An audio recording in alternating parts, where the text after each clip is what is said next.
Quando estudiosos do futuro olharem para o nosso período histórico, do século XIX ao XXI, talvez eles encontrem um grande tema em comum: a era do petróleo, a sociedade do hidrocarboneto, a busca pelo óleo fundamental que trouxe à tona o melhor e o pior de nossa civilização.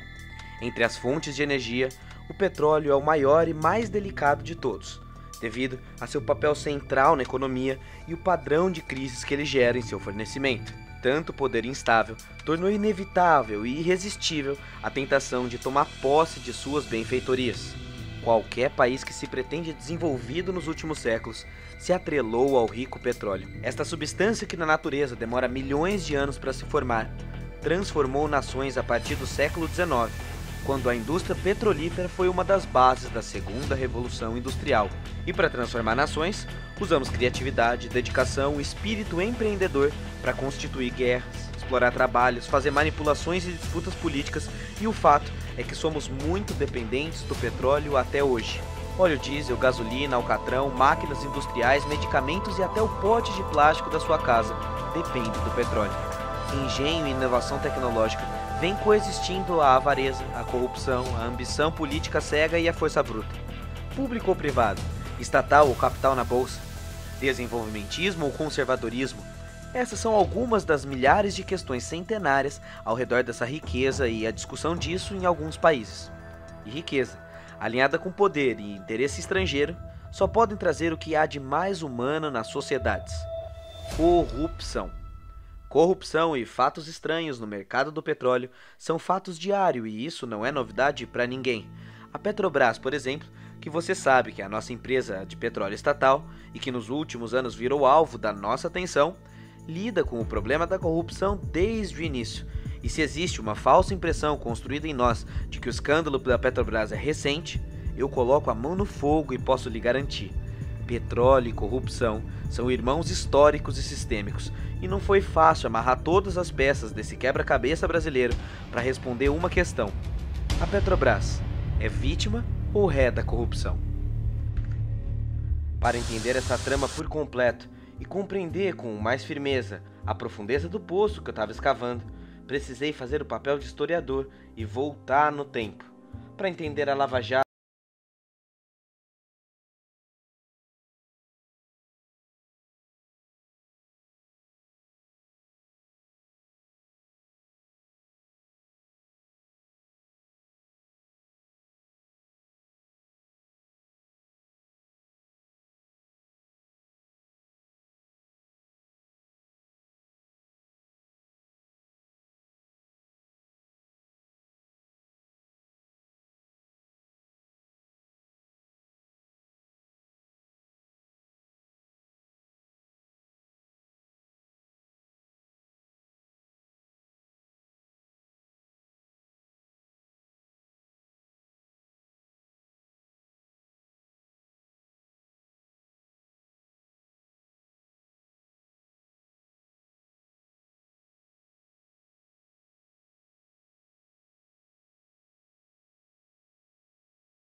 descobriram o petróleo. Foi pelos anos de 1860 que correu o boato pelos estreitos vales do oeste da Pensilvânia, nordeste dos Estados Unidos, que as primeiras jazidas de petróleo haviam sido descobertas para serem usadas como fonte de energia para o mundo industrial. Pronto, era o fim da dinastia do Rei Carvão, o motor da primeira revolução industrial e início de uma imensa corrida ao petróleo, que nunca mais teve fim. Já no início do século passado, a produção de óleo cru nos Estados Unidos subiu de 2.000 barris em 1859 para aproximadamente 3 milhões em 1863 e para 10 milhões de barris em 1874. Isto trouxe muito poder e influência para as empresas norte-americanas de petróleo, porque a produção naquele momento era controlada por pouquíssimas famílias. A famosa família Rockefeller, por exemplo, controladora da empresa Standard Oil, tornou-se rapidamente a mais rica do mundo, e John D. Rockefeller, o homem mais rico da história, acumulando a fortuna de 2% do PIB americano do período, com o que hoje seria equivalente a 330 bilhões de dólares atualizados em 2016. Para fins de comparação, Bill Gates e Jeff Bezos, donos da Microsoft e da Amazon e os mais ricos do mundo atualmente, têm só 110 bilhões de dólares. O monopólio da Standard Oil era total, e isso durou algumas décadas, quando em 1911 o Tribunal Supremo dos Estados Unidos decidiu pelo desmantelamento do monopólio, ordenando a criação de 34 novas empresas menores, da quais emergiram Exxon, Chevron, Atlantic, Mobil e tantas outras que ainda continuavam no controle das empresas Rockefeller. Sim, é isso mesmo, o monopólio foi desmantelado para a criação de um cartel. Além das citadas, a anglo-britânica Shell e a Amoco, atual BP, formaram o primeiro cartel de petróleo que ficou conhecido como as Sete Irmãs, e essas dominaram o mercado mundial de petróleo, controlando preços e inflacionando problemas até meados da Segunda Guerra Mundial, impedindo outros países do mundo de explorarem suas capacidades petrolíferas. Como o poder de mercado era absoluto, vendia-se petróleo de baixo preço aos países produtores, enquanto cobravam uma fortuna e exploravam os países dependentes. Entre eles, o Brasil, que nessa época nem cogitava mexer em petróleo. O que perdurou até meados dos anos 30. Ainda assim, mesmo sendo um país dependente e agrário, nós já sabíamos das ameaças externas que essa riqueza poderia gerar. Por isso, em 1927, por exemplo, o deputado federal Ildefonso Simões Lopes, ex-ministro da Agricultura no governo Epitácio Pessoa, apresentou um projeto de lei que tornava a lei de exploração do petróleo garantida aos cidadãos brasileiros, ao afirmar que, abre aspas, as jazidas de petróleo não podem pertencer a estrangeiros, nem sequer por eles serem exploradas. Outro pioneiro do petróleo no Brasil, você nem imagina quem é: Monteiro Lobato. Sim, Monteiro Lobato, do sítio do Pica-Pau Amarelo, que em 1931 organizou a primeira empresa, a Companhia Petróleos do Brasil, para a realização da primeira prospecção e produção de petróleo nacional. A empresa realizou perfurações no estado do Alagoas, onde em 1933 conseguiu encontrar um pequeníssimo veio de petróleo. Em 1937, Lobato até escreveu O Poço do Visconde, uma de suas obras infantis, para retratar os seus feitos e suas decepções que permearam a criação e a falência de suas 3 companhias de petróleo. Lobato passou por manobras da Standard Oil para evitar a extração do petróleo nacional, intervenção federal, interdições, chantagens, denúncias vazias, longos atrasos, mas ainda assim não desistiu de sua ideia e enviou a chamada Carta a Getúlio, onde pede, de maneira pública, a formação de uma Companhia Nacional do Petróleo, em bases semelhantes da Companhia Nacional Siderúrgica que tinha sido lançada recentemente, e que deveria visar discutir o interesse nacional por petróleo. Ainda em 1936, diante da resistência de Getúlio Vargas à exploração do petróleo, Lobato publicou O Escândalo do Petróleo, onde acusava o governo de, abre aspas, não perfurar e não deixar que se perfure, evidenciando o olho do estrangeiro que aqui estava.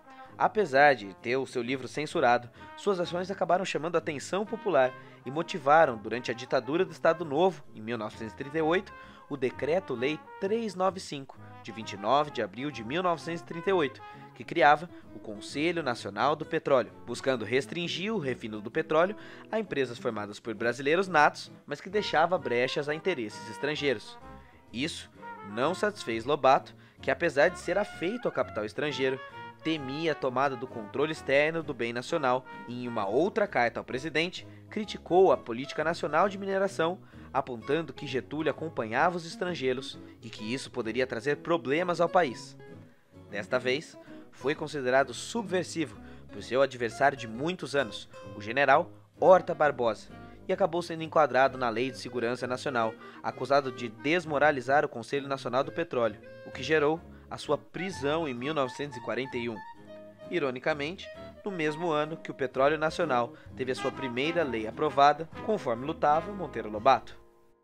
Assim, de certa forma, eu acho que dá para datar aproximadamente da década de 50, uma certa instrumentalização da bandeira do combate à corrupção enquanto ferramenta política, enquanto mecanismo de ataque, né, e arma política por parte desses agentes privados. Então, a gente sabe que, muitas vezes, esse moralismo é um tanto quanto vazio, né? E a gente vai ter isso historicamente na política brasileira de maneira bastante recorrente, geralmente servindo isso, o golpe de Estado, a destruição de governos, a desmontagem de projetos políticos, né? Conforme a gente viu desde a década de 50, mas até os dias atuais. Pequeno salto na história, 1945, após a Segunda Guerra Mundial, as nações passaram a lutar pelo direito de dispor livremente dos próprios recursos naturais, no movimento de descolonização. Nesse contexto, os países do Golfo Pérsico, da Ásia, da Península Arábica passaram a manifestar o desejo de libertar-se das companhias petrolíferas ocidentais que impediam o crescimento da autonomia das nações. No Brasil, a Constituição de 46, em vigor sobre o presidente Eurico Gaspar Dutra, cria um grande debate em relação à política do petróleo, e a ideia de que o Brasil é um país essencialmente agrário começa a ser abandonada e um novo sentimento parece eclodir. Após o retorno do populismo nacionalista do segundo mandato de Vargas, o país encontra-se diante de um debate importante sobre a questão da exploração do petróleo nacional. Petróleo público ou privado?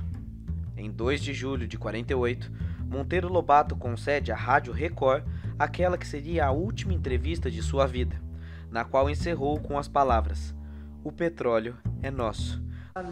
Fala sobre o Dutra. Fala sobre o Dutra. O presidente da República? Não, esse é um assunto proibido. Eu tenho instruções muito severas para não tocar nesses assuntos proibidos. Escolha outro. Sobre o petróleo e o estudante. Sobre o petróleo. Bom, é um assunto em que eu era muito versado antigamente. Eu levei 10 anos entendendo de petróleo. Hoje eu noto que o petróleo fez um grande progresso. Em vez de furar a terra como no meu tempo, uma coisa muito perigosa, eu fui perseguido, estive na cadeia por causa de andar furando a terra. Agarrar o leão pela cauda? Eu agora estou contemplando essa evolução. O senhor não acha que os brasileiros devem contribuir com essa campanha? Os brasileiros devem contribuir com seus níqueis no caldeirãozinho do petróleo. Já que o petróleo não sabe dar dinheiro de outra maneira, que dê sob forma de esmola. Ficaremos com mais um pobrezinho aqui, ao lado de tantos que já temos. 2 dias depois, os jornais anunciavam a passagem de Monteiro Lobato, que apesar das críticas e polêmicas, deixou tantos legados culturais, e entre eles o slogan "O petróleo é nosso", que acabou empolgando o país, envolvendo nacionalistas de todas as frentes políticas mais improváveis. Nesse período, ficamos polarizados entre os nacionalistas, representados por militares de direita e partidos de esquerda, e que defendiam a administração estatal na exploração do petróleo para evitar interesses estrangeiros políticos, e os defensores do capital estrangeiro, apelidados pejorativamente de entreguistas por seus opositores, e formado por economistas liberais como Roberto Campos, Eugênio Godin, que acreditavam que a falta de concorrência geraria ineficiência e que sem parcerias com empresas estrangeiras, a exploração de petróleo no Brasil seria dificultada. Foi no governo de Getúlio Vargas que pela primeira vez, em 21 de janeiro de 1939, jorrou petróleo no recôncavo baiano. E agora é ainda Júlio quem detém participação do Estado na sua exploração, quando repete solenemente: quem entrega o seu petróleo aliena sua própria independência. O final dessa história foi a assinatura da Lei 2004, no dia 3 de outubro de 1953, muitos anos depois, pelo ainda presidente Getúlio Vargas, que permitiu a criação da empresa Petróleo Brasileiro S.A., a conhecida Petrobras. Brasil, ó rincão querido, invejado pelo mundo novo, destruído está o seu futuro, porque pretendiam dominar seu povo. Surgiu Getúlio Vargas, o grande chefe brasileiro, que entre seus filhos, como herói, foi o primeiro. Neste mesmo ano, o petróleo motivava ações agressivas do governo norte-americano pelo mundo. No Irã, por exemplo, uma operação coordenada pela Central de Inteligência Americana levou à derrubada do primeiro-ministro, Mossadegh, que havia nacionalizado a produção de petróleo naquele país do Oriente Médio e agora entrava em crise. Ainda assim, a Petróleo Brasileira S.A. iniciou suas atividades públicas em 54 como uma empresa 100% de administração estatal e com responsabilidade nos segmentos da indústria de petróleo, gás e energia, como exploração, produção, refino, comercialização, transporte, petroquímica e distribuição de derivados, no mesmo ano que Getúlio sai da vida para entrar na história nacional. O petróleo é nosso. A política no Brasil, ela é negócio de famílias e de linhagens. Isto se aplica à política nacional, historicamente, quando pensamos os 5 séculos de existência do Brasil, e também em cada região e estado da federação, como é o caso do Paraná. E é também uma política familiar que domina as localidades, de modo que todas as instituições políticas brasileiras, elas são atravessadas por interesses familiares que se reproduzem ao longo dos séculos e das gerações.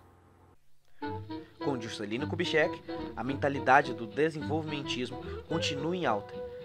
E após a inauguração da nova capital da República para abrir estradas pelo Brasil, JK abriu o mercado para o capital estrangeiro, mas também imprimiu uma forte campanha pela indústria automobilística nacional. Mas, de qualquer modo, o petróleo passou a ser o nosso carro-chefe. A Petrobras começou a se desenvolver muito rápido, e a soma de poder, desenvolvimento acelerado e interesses pessoais e estrangeiros, você já sabe o que gera: corrupção. Já no dia 24 de maio de 58, só 4 anos após a fundação da empresa, o jornal O Globo informava que o coronel Janari Nunes, presidente da empresa, prestava depoimento para desmentir acusações feitas pelo jornal Diário de Notícias. Entre as acusações, o fato de possivelmente ter ocultado do presidente da República, JK, que o mandato de um dos diretores estava encerrado desde 56, há 2 anos. Janari se defendeu culpando a imprensa e o interesse estrangeiro de calúnia contra sua pessoa. O caso não foi esclarecido até hoje, mas o fato é que dali em diante não parou mais. Toda a grande expansão da empresa acabou acompanhada de escândalos e controvérsias de todos os tipos. Corrupções não apenas de ordem pública, mas de interferências privadas nacionais e internacionais. Em 1964, por exemplo, afirmava o general Albino Silva: "Só cego não vê o que acontece na Petrobras", numa acusação de corrupção da empresa durante a CPI sobre assuntos do petróleo ocorrida no Palácio do Tiradentes. Um outro lado da história foi publicado pelo jornal no dia seguinte. Nessa edição, Jairo José de Farias, ex-diretor da estatal, acusava o general Albino Silva de ser agente de cartéis internacionais em um projeto para desestabilizar a Petrobras. Tá começando a entender a dinâmica? A gente tem uma ação muito significativa dos grupos dominantes, né, da classe dirigente dos estados nordestinos presentes na Petrobras, inclusive quadros militares. Um pouco mais à frente ao tempo, durante a crise do petróleo de 73, o mundo inteiro se viu paralisado diante do embargo econômico ao fornecimento de petróleo por parte da OPEP, Organizações dos Países Árabes Exportadores de Petróleo, em resposta ao envolvimento dos Estados Unidos em apoio a Israel na Guerra de Yom Kippur. Países como França, Reino Unido, Portugal e outros parceiros dos estadunidenses tiveram que onerar com o preço imposto em protesto, e o barril de petróleo subiu de $3 para cerca de $12 cada um. O Brasil, que nos anos 70 importava 70% do petróleo que consumia, não foi diretamente atingido pela decisão da OPEP, mas acabou também pagando o preço. O aumento das importações estrangeiras afetou a nossa balança comercial. Todos os produtos americanos aumentaram, e sem possuir indústria nacional, entramos em crise. Era o fim do chamado, entre aspas, milagre econômico brasileiro.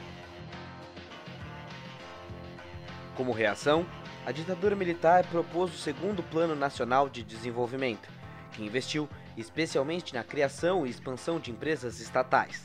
Nesta época, O petróleo em terra do Brasil não apresentava tanta vantagem quanto explorar ao mar, offshore como é chamado.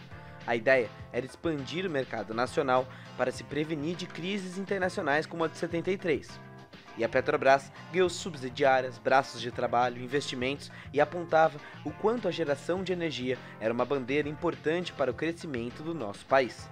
Mas, adivinhe, ainda que nacional, a fórmula interesse, seja privado ou público, poder e muito dinheiro não falha. E inaugurou-se uma nova página de investimentos na Petrobras e também uma página de futuros escândalos e corrupções durante o período militar.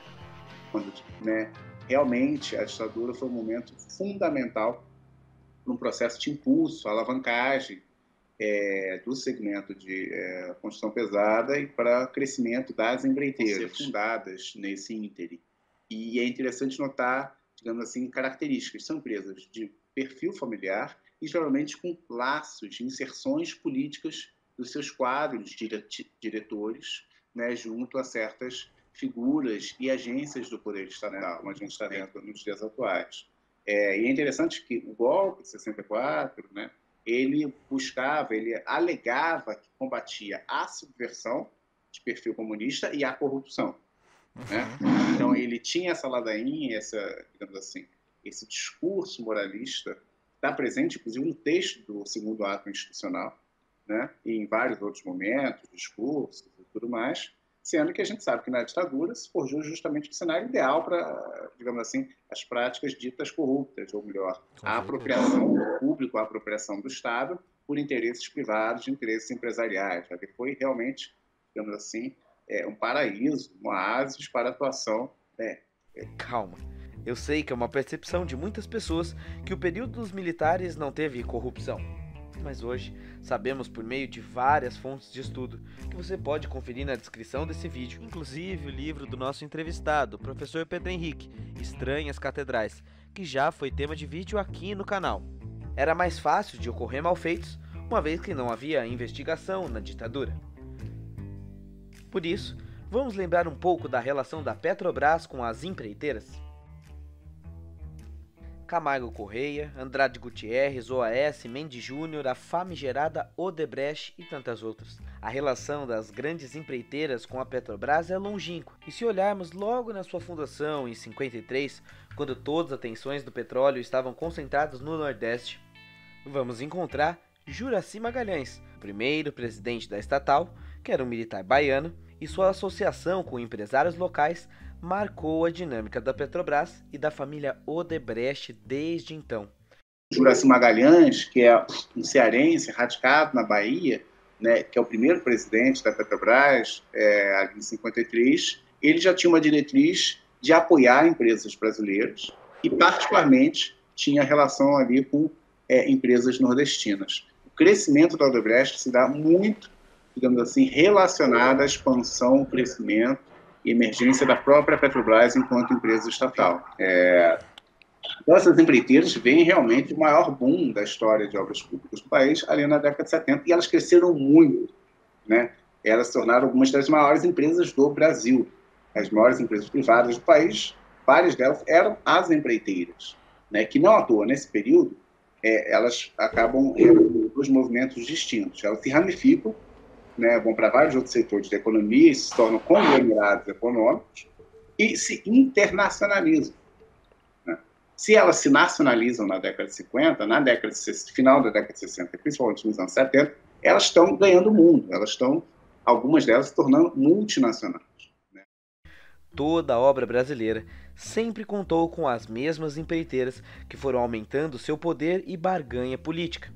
Em 71, por exemplo, durante a ditadura Médici, as parcerias eram bem escancaradas. A propina era o modo básico de se fazer negócios das empreiteiras. Os documentos do Serviço Nacional de Inteligência, o SNI do período, apontam irregularidades em projetos da Odebrecht por todo o país. As usinas de Itaipu e as nucleares Angra 2 e 3, por exemplo, nem precisaram de licitação pública. Tampouco a construção em 1972 do prédio edifício sede da BR do Rio de Janeiro. Tudo feito na base da parceria, se é que vocês me entendem. Em valores, a Odebrecht chegou a crescer 212% em apenas 3 anos, saindo da 19ª posição em 71 para a terceira em 73. Explorar era a palavra de ordem. Corrupção era o mecanismo de desordem. O que não se explica diante desses números, entretanto, é que o fato do crescimento dessas grandes empreiteiras ter sido muito bom para elas, isso foi péssimo para os trabalhadores. Para garantir o ganho de alguns, outros tantos perderam. E os militares acabaram promovendo arroxo salarial, congelamento de preços, mudaram a fórmula que previa o reajuste da remuneração pela inflação e, enfim, isso ficou conhecido como crescer o bolo para depois dividi-lo, nas palavras de Delfim Neto, o economista da ditadura. O único, porém, é que o bolo nunca era dividido, e só comiam os mais ricos. Delfim Neto, inclusive, ele tem entrevistas que ele próprio destaca, ele é uma encarnação, de certa forma, da ditadura. E o Delfim, nas entrevistas que ele dá, ele volta e meia pergunta, mas como era ser ministro da ditadura? Era muito fácil. Eu gozava de grande autonomia e, principalmente, as minhas relações eram diretamente com o presidente da República. E ele repete isso em algumas entrevistas. Nunca entrou um militar fardado no meu gabinete. E a política econômica não era militar, não era estritamente um aspecto, digamos assim, circunscrito às Forças Armadas. Quem definia a política econômica era o empresariado através dos seus representantes que estavam nesse cargo. Perfeito? O ministro da Fazenda era alguém de confiabilidade, de autorização, e que tinha, digamos assim, a designação dada por certo empresariado. E esses empresários, depois de terem apoiado o golpe, favorecido bastante pelas políticas estatais implementadas durante a ditadura, cresceram realmente de maneira muito pronunciada ao longo do regime e acabaram realizando uma transição muito bem executada e muito bem sucedida da ditadura para o regime democrático constitucional de 88. Acabaram mantendo, digamos assim, um peso político sobre a dinâmica do poder no país bastante significativo até a Lava Jato. Ao deixarem o poder em 84, a dívida dos militares representava 54% do PIB, segundo o Banco Central, quase 4 vezes maior do que a época que eles tomaram o poder em 64, quando a dívida era de 15% do PIB. A inflação, por sua vez, chegou a 223% em 85. E os dados escondidos durante a ditadura começam a aparecer na década de 80. Os informes do SNI mostram que em 83, por exemplo, houve corrupção das empreiteiras do Mato Grosso. No informe de 84, a agência Goiânia do SNI, por exemplo, informou que as construtoras pagavam todos os políticos do Goiás. Em 1988, o Globo noticia: Petrobras passa pelo maior escândalo de sua história. Essa edição destacava o escândalo do caso BR, uma série de reportagens do Estadão, produzidas pelo então jornalista Ricardo Boechat, que na época era chefe da sucursal do Rio de Janeiro do Estadão, e que junto de Aloysio Maranhão, Sueli Caldas e Luiz Guilhermino, fizeram uma série de denúncias do presidente do BNDES contra a BR Distribuidora. Segundo banqueiros, auxiliares ligados ao presidente da empresa, o general Alberico Barroso, faziam chantagem para ganhar comissão sobre as transferências da estatal com os bancos. O golpe se daria no serviço de cobrança realizado por diversos bancos contratados pela BR e consistia em receber o pagamento de duplicatas de inúmeros postos de combustíveis que compravam produtos da BR. Ao receber a denúncia, o presidente da Petrobras, Armando Coelho, tentou afastar toda a direção da BR e abriu uma investigação interna. O problema é que o general Barrosinho era amigo e compadre do presidente José Sarney. Foi ele quem o nomeou diretor da Petrobras. Alguém nomeado por mim, quando assumi há cerca de 3 meses, repito, tivesse acumpliciado com irregularidades que já vinham sendo praticadas, será devidamente punido. E depois que a história foi parar no jornal, conta o boato que Sarney, quando recebeu a ligação de Armando Coelho solicitando que ele demitisse Barroso, ouviu do presidente: "Eu não demito amigos." Diante do argumento, o próprio Armando Coelho entregou o cargo, e abalado pela pressão, o governo precisou substituir toda a diretoria da BR. A caça aos marajás. Começamos sozinhos, o povo e eu, sem o apoio de nenhum grupo, de nenhum político, de nenhum empresário. Sozinhos enfrentamos os marajás. Sozinhos denunciamos a corrupção. 4 anos depois, um novo escândalo na Petrobras envolveu a empresa agora no governo Fernando Collor. Era o esquema PP. Esquema PP. Era uma vez um grupo de 60 pessoas comandadas pelo ex-secretário de Assuntos Estratégicos Pedro Paulo Leone Ramos, o PP. Os senadores descobriram uma rede de negócios irregulares na Petrobras e nos fundos de pensão das estatais.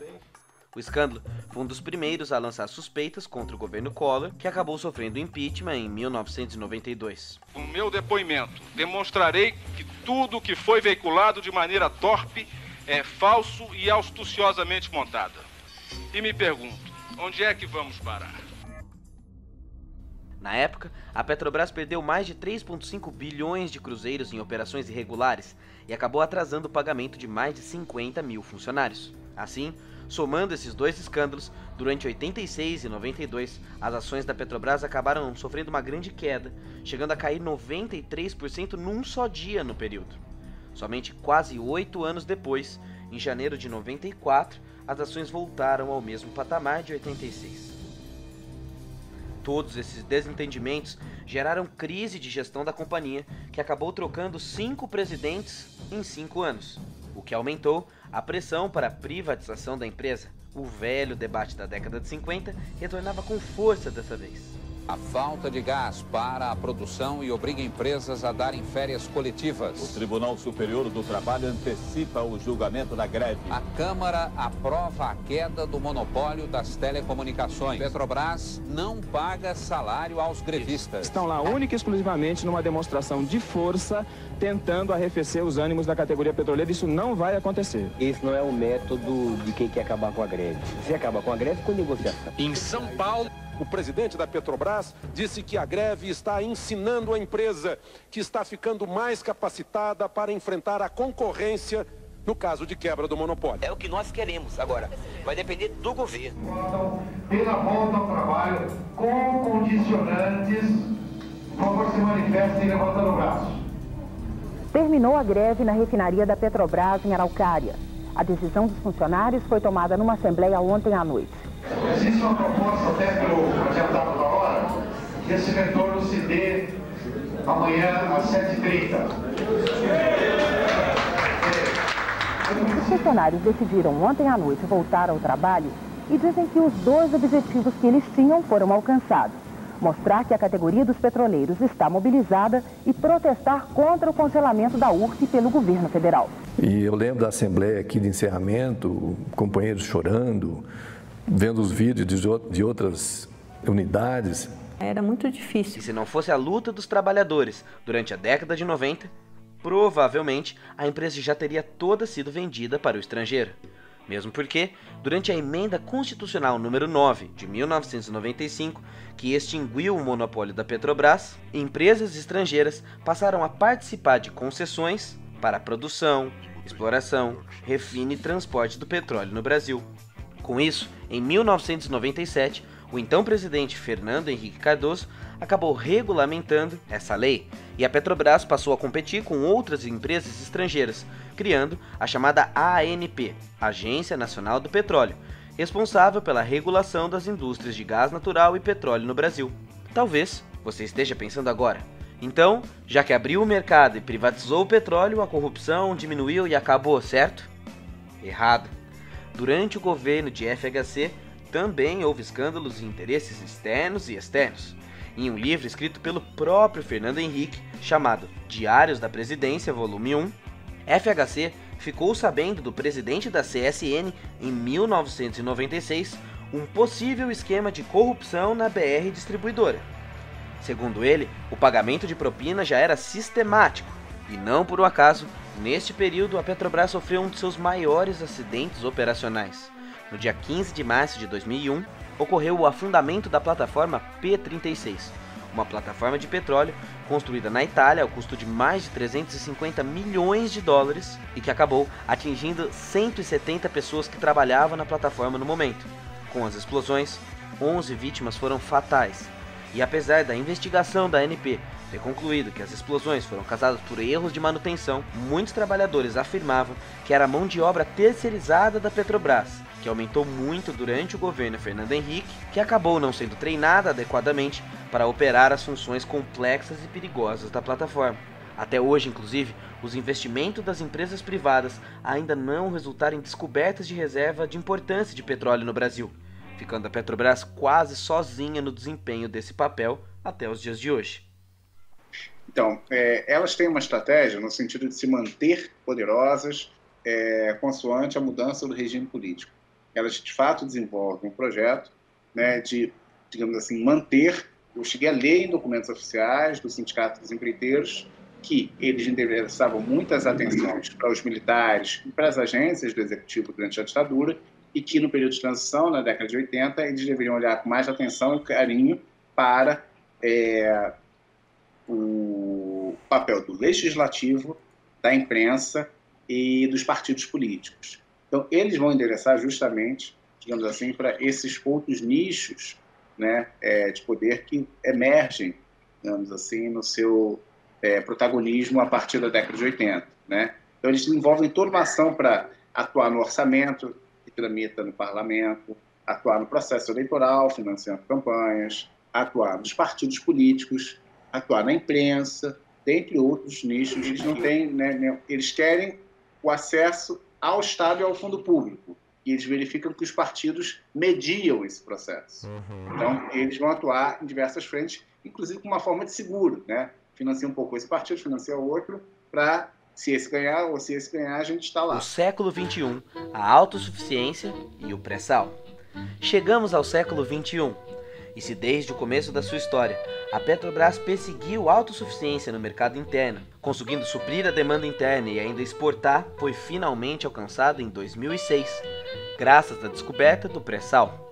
Os volumes de petróleo descobertos foram relevantes, 5 a 11 vezes as reservas que nós já tínhamos. Em novembro de 2007, a chamada Bacia de Tupi, atual campo petrolífero de Lula, fez a primeira extração de petróleo pré-sal e as expectativas foram ainda maiores. 5 a 8 bilhões de barris dia seriam dali extraídos, e isso despertou o interesse estrangeiro. De um lado, em 2008, recebemos convite da OPEP, a Organização dos Países Exportadores de Petróleo, para que o Brasil passasse a opinar nessas decisões mundiais. Contudo, também em 2008, notebooks e HDs contendo dados sigilosos das ações da empresa foram misteriosamente roubados, aumentando a suspeita de espionagem, que depois foi até descartada, até o ano de 2009, quando, coincidentemente novamente, em agosto, foi decretada a Lei de Partilha do Pré-sal, que concedia o direito da Petrobras de ser a única exploradora dessa região, e em outubro, documentos vazados pelo site Wikileaks mostravam como a tecnologia envolvendo exploração em profundidade na camada do pré-sal estava sendo alvo de espionagem e investigação. Além desse documento, um outro, com o título, abre aspas, A Indústria do Petróleo pode alterar de volta a lei do pré-sal? Onde ficava claro que a diretora da empresa Chevron, lembra dela? Afirmava estar recrutando novos parceiros para trabalhar na política e no Senado, buscando aprovar emendas essenciais na lei de interesses internacionais diante da partilha do pré-sal. Segundo o documento da Chevron, Patrícia Paradal, a diretora da empresa, dizia que o parceiro correto para esta negociação seria o então pré-candidato à presidência, José Serra, que fez a seguinte promessa para a Chevron, segundo o documento da Wikileaks. Deixe esses caras do PT fazerem o que quiser. As rodadas de licitação não vão acontecer e aí nós vamos mostrar a todos que o antigo modelo funcionava e mudaremos tudo de volta. E a interferência da Chevron ainda não acabou. Não esquece dela. E ali, veja bem, ali foi a maior descoberta petrolífera em muitos anos. Então, a partir daquele momento em que você põe a lei da partilha, a Petrobras passa a definir o destino do petróleo. Então, digamos o seguinte, se amanhã você tem uma queda muito grande na produção de petróleo, a Petrobras pode segurar, que nem a OPEP faz. Segura um pouco, espera melhorar as condições de mercado. E isso aí não interessava as grandes petrolíferas, porque elas queriam ter um controle absoluto da produção, ter as suas estratégias de preço. Então, desde as eleições de 2010, já estava nítido. E veja bem, ao longo do século, talvez o setor de maior incidência de corrupção da humanidade foi o setor petrolífero, desde a Standard Oil lá. Mais um salto histórico, estamos em 2013, quando protestos de rua levaram ao Brasil a uma catarse social e política, e a palavra de ordem passou a ser fim da corrupção. Coincidentemente ou não, a Petrobras acabou no centro dessa discussão, e a narrativa oficial ofereceu o convencimento de que isso aconteceu sem querer. Quinta-feira foi selvageria. A ideia de que a corrupção foi inventada com o PT e que era preciso acabar com este novo mal inventado começa a circular. A política dá espaço à salvação e à crença de fé, e o Brasil inaugura uma nova era, a era da Operação Lava Jato. A Operação Lava Jato surgiu porque a Polícia Federal queria desmantelar quadrilhas lideradas por 4 grandes doleiros brasileiros: Carlos Rabi Chater, Neuma Kodama, Alberto Youssef e Raul Surowur. Doleiro, para quem não sabe, é o indivíduo que compra e vende dólares no mercado paralelo para lavar o dinheiro sujo de quem os contrata. Carlos Rabi Chater, de Brasília, possuía uma casa de câmbio, um posto de gasolina e um lava-jato de automóveis, e foi o primeiro a ser grampeado pela polícia. E embora falasse com vários doleiros, Chater não citava nomes, até que um dia ligou um que se identificou como Beto. Ao ouvir essa escuta, o delegado Márcio Anselmo, de Curitiba, identificou e reconheceu a voz. Tratava-se de Alberto Youssef, que Anselmo já era antigo conhecido porque havia o prendido em 2003 na Operação Banestado. Youssef era um doleiro conhecido na justiça e a partir dele a história sem fim vai começar. O doleiro Alberto Youssef decide aceitar o acordo de delação premiada e falar o que sabe na justiça sobre os desvios de dinheiro na Petrobras e em outros órgãos públicos. A investigação descobriu que Youssef havia, mediante pagamento ilegal, presenteado com uma Land Rover, um carro de luxo, o ex-diretor de abastecimento da Petrobras, Paulo Roberto Costa. É o início de vez da Operação Lava Jato, a operação mais midiática do nosso país de combate à corrupção, que será o nosso objeto de análise daqui para frente. Paulo Roberto Costa, superintendente de produção da Bacia de Campos. Foi devido ao trabalho, ao empenho. É um dia realmente de muito orgulho, muita satisfação. Nós aqui, principalmente da região de produção do Sudeste. Tudo começa em 20 de março de 2014, quando Paulo Roberto Costa é preso pela Polícia Federal por tentar ocultar documentos e provas que, teoricamente, o incriminavam num esquema bilionário de lavagem de dinheiro comandado pelo doleiro Alberto Youssef. Ele é solto pouco tempo depois, mas naquela altura a polícia já havia apreendido na casa do ex-diretor uma tabela contendo nomes de empresas e executivos com anotações que indicariam possíveis pagamentos de campanhas eleitorais por parte de empreiteiras.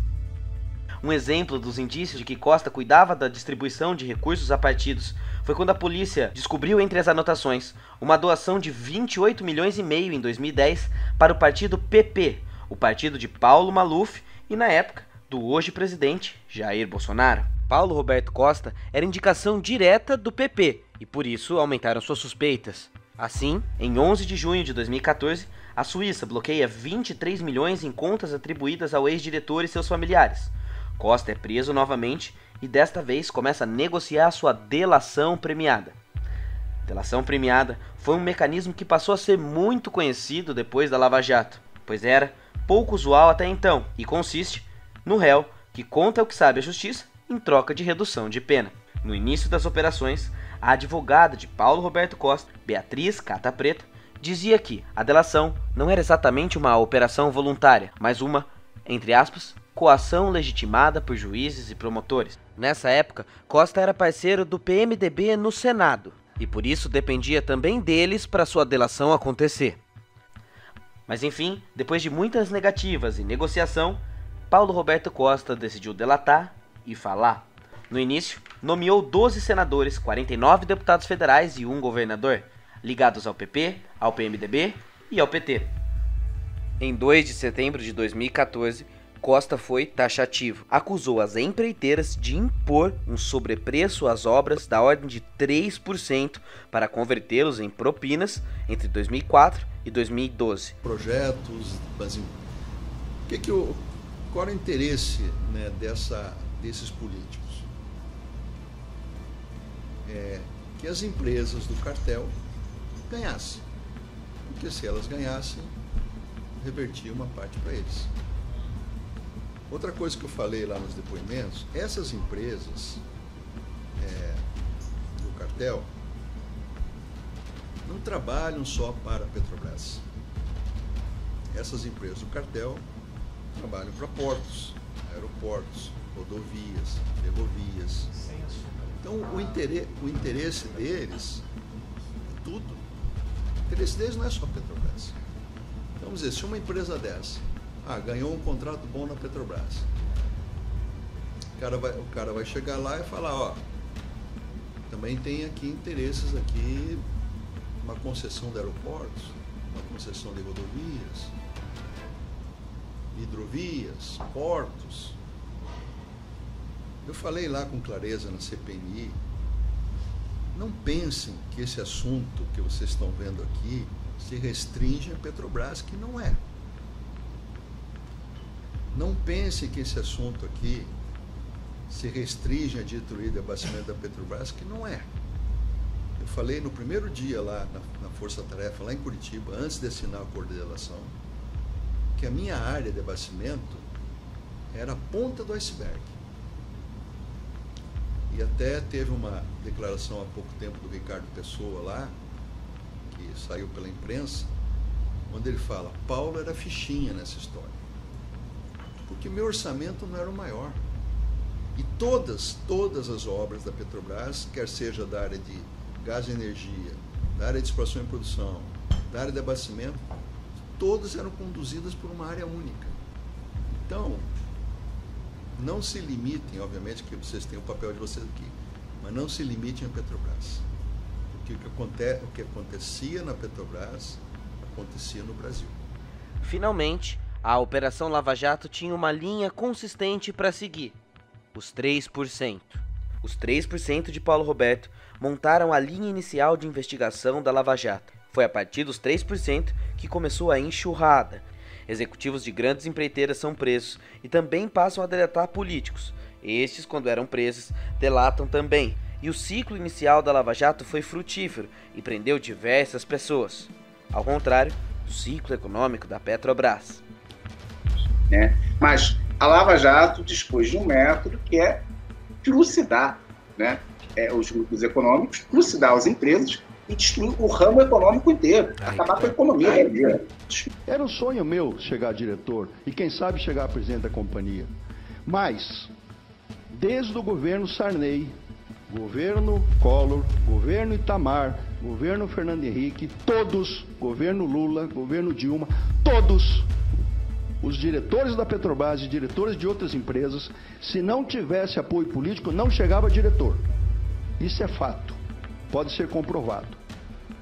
Infelizmente, eu me arrependo amargamente porque estou sofrendo isso na carne, estou fazendo minha família sofrer. Infelizmente, aceitei uma indicação política para assumir a diretoria de abastecimento. Infelizmente, estou extremamente arrependido de ter feito isso. Se tivesse oportunidade de não fazê-lo, não faria novamente isso.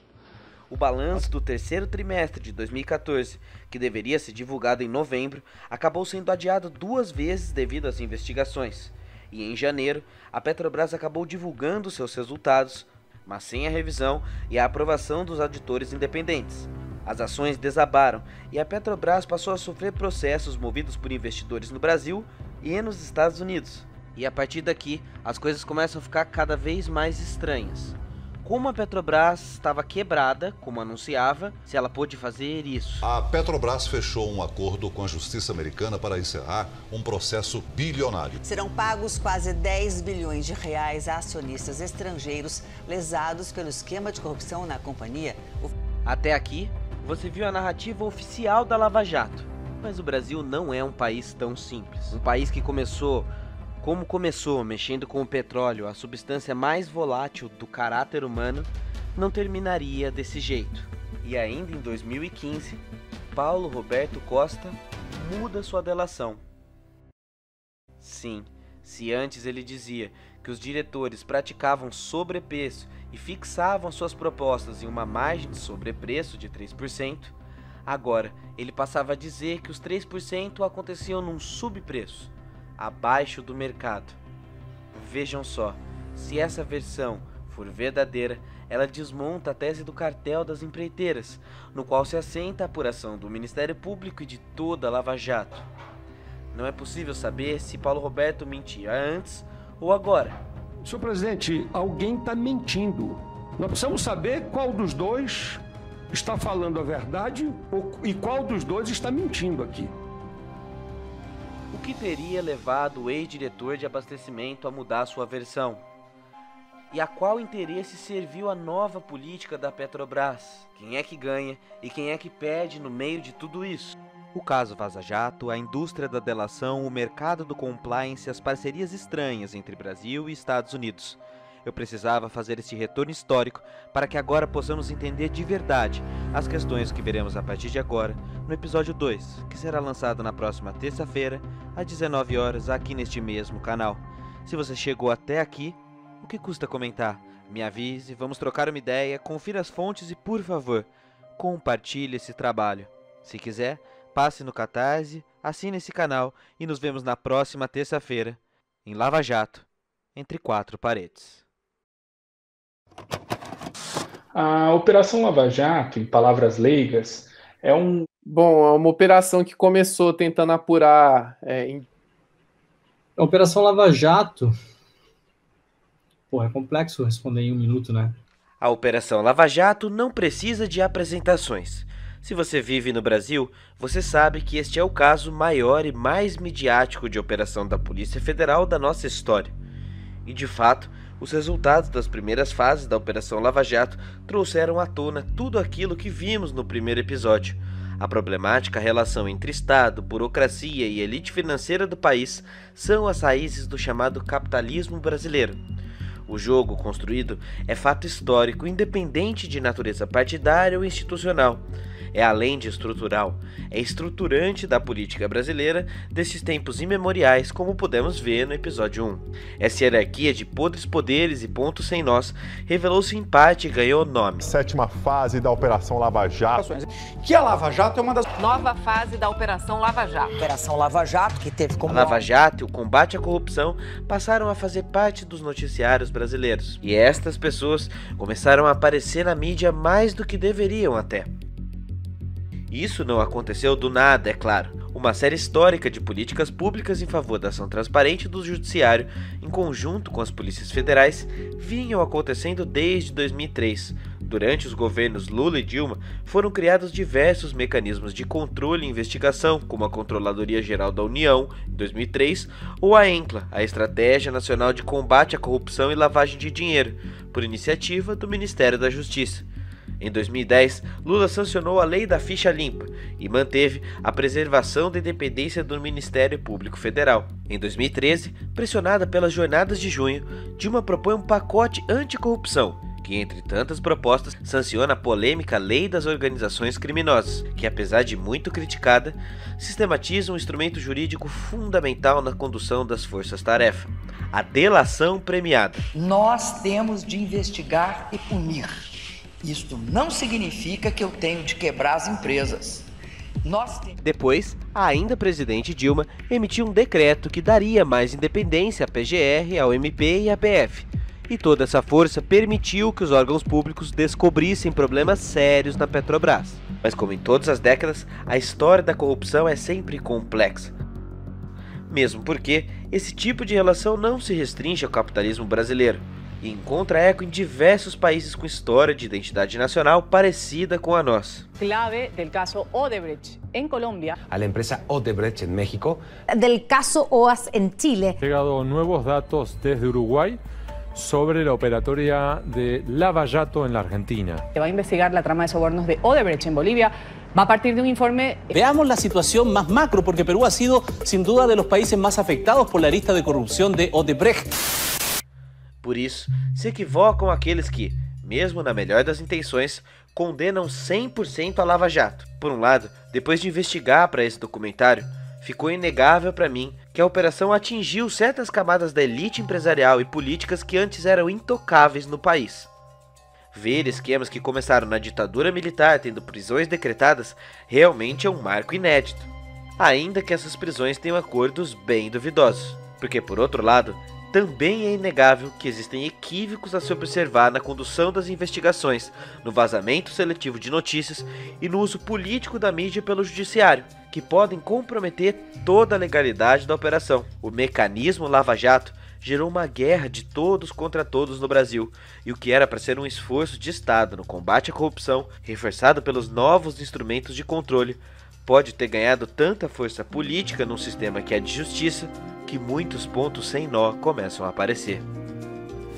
Dallagnol diz: caros, conversei com o Fux mais uma vez hoje. Reservado, é claro. O ministro Fux disse quase espontaneamente que o ministro Theory fez queda de braço com o Moro e viu que se queimou, e que o tom da resposta do Moro depois foi ótimo. Moro respondeu: excelente, e diz em inglês: em Fux nós confiamos. E Dallagnol termina escrevendo kkk, o que significa risadas na linguagem da internet. Kkk, kkk, kkk. O papel de um historiador é, entre tantos, compreender e não julgar, olhando para as fontes históricas, para esses fios sem explicação, para essas veias abertas na América Latina, entendendo o que está além da superfície. Ao invés de olhar para o ponto sem nó, o historiador se esforça na descoberta da origem dos nós, do mecanismo criador do nó, para só então desatá-lo. Esse é um exercício muito difícil de empreender, enquanto os processos ainda se desenrolam no presente. Então, é só a partir do esforço de afastar-se do presente para tratar dos últimos anos como documento histórico, é que começaremos a superar as narrativas de marketing, de panfleto político ou do senso comum de um fato histórico. Para isso, escolhi uma linha de análise para iniciar nossa investigação. É a delação do diretor Paulo Roberto Costa e os seus problemas. Sim, eu poderia ter começado pela delação da família Odebrecht, dos Camargo Correia, da OAS, da Toyo Setal ou dos doleiros envolvidos, que os problemas estranhos também seriam múltiplos. E não é possível em um só documentário abarcar todas as magnitudes das pontas soltas da Lava Jato, mesmo porque a delação de Paulo Roberto já abre linhas e reflexões para 4 episódios. Por que Paulo Roberto Costa mudou sua delação? Qual o impacto dos 3% na política brasileira?